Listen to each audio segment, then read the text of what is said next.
Hi everyone, I'm going to talk about the cultural profile of negotiation in Italy today.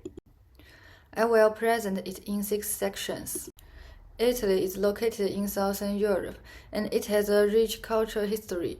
In business, Italians care a lot about personal relationships, how people talk, and how they express feelings. For them, a negotiation is not just about deal, it's about building trust and working together for a long time. In this culture, how you speak, your body language, and your connection with others can be more important than the contract. So, to succeed in a negotiation with Italians, we must first understand their culture. Now, let's look at 6 parts of Italian culture that help us understand how Italians negotiate.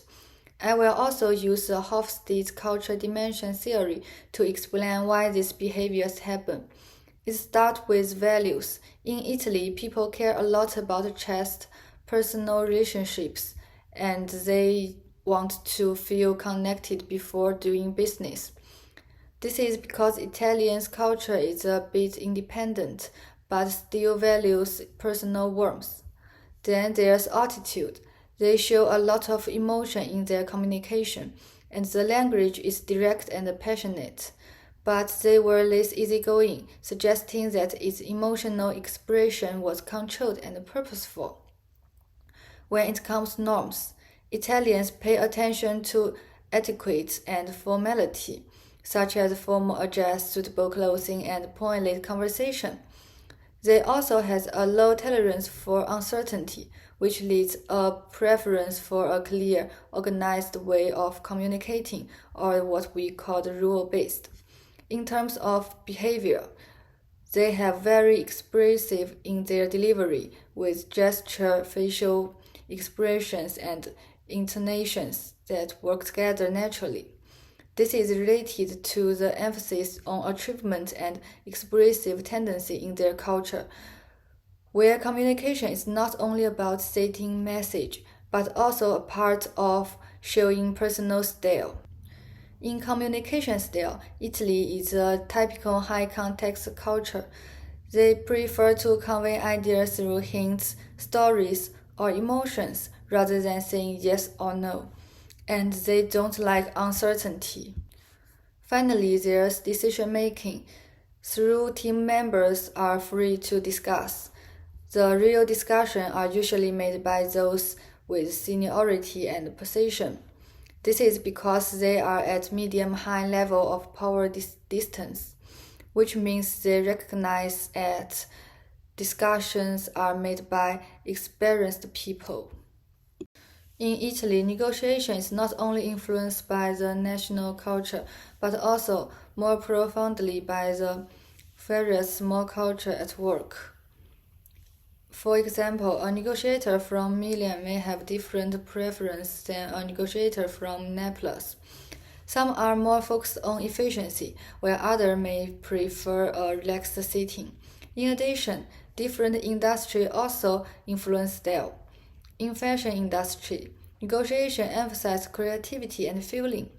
In manufacturing, structure, detail, and technical specifications are more important. Company culture is equally important. In family business, decision making tends to be centralized in the hands of the owner. Multinational companies, it's more about process and team discussion. Further down the line, each person's upbringing also affects how individual communicates. While Hofstede tell us about countries, Holiday tell us focus on people. In Italy, cultural factors can have a direct impact on the unfolding of negotiations. Many people will have a cup of coffee and a relaxed chat together before the formal negotiations to get closer and build trust. Furthermore, they are used to using gestures to show feelings as part of showing passion and talking, a natural way of communicating in their culture. In the end, business mails are an important bridge to build trust and relationships, with formal negotiations often taking place in a relaxed dining atmosphere by sharing a meal and exchange ideas. Italians prefer to making friends first, then talk about business. With a cultural overview, we can make a cross-cultural negotiation plan to answer how do their cultural values shape the way they handle negotiation tasks, and what actions can we take to better manage the negotiation process based on their styles. The first is the differentiation stage. In Italian culture, negotiation is not only the communication between organizations, but also the communication between individuals.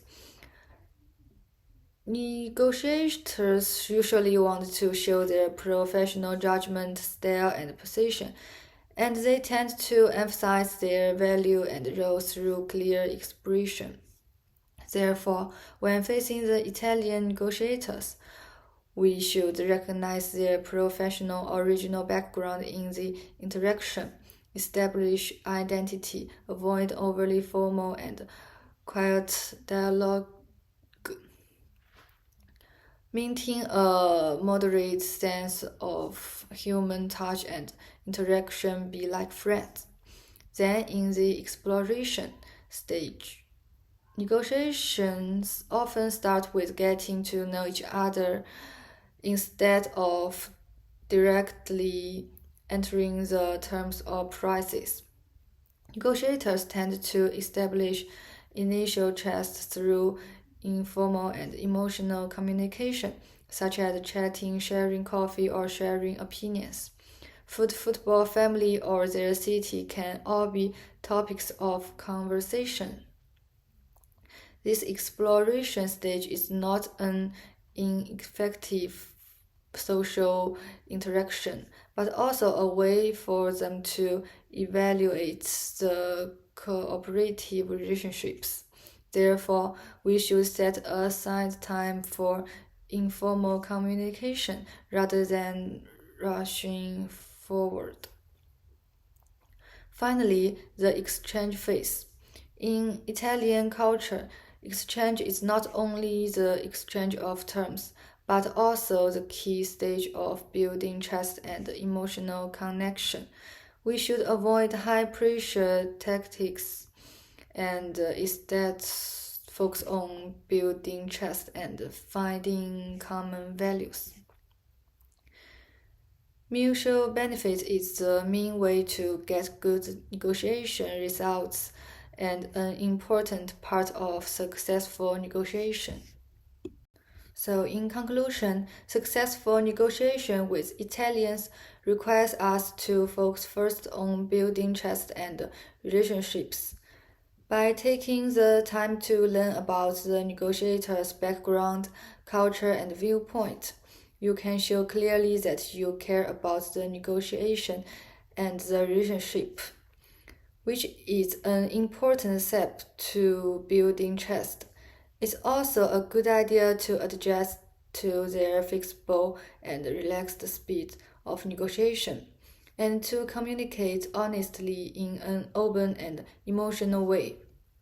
In the end, it's only when we know and respect these personal differences that we can truly go beyond cultural differences, communicate better, and build lasting partnerships.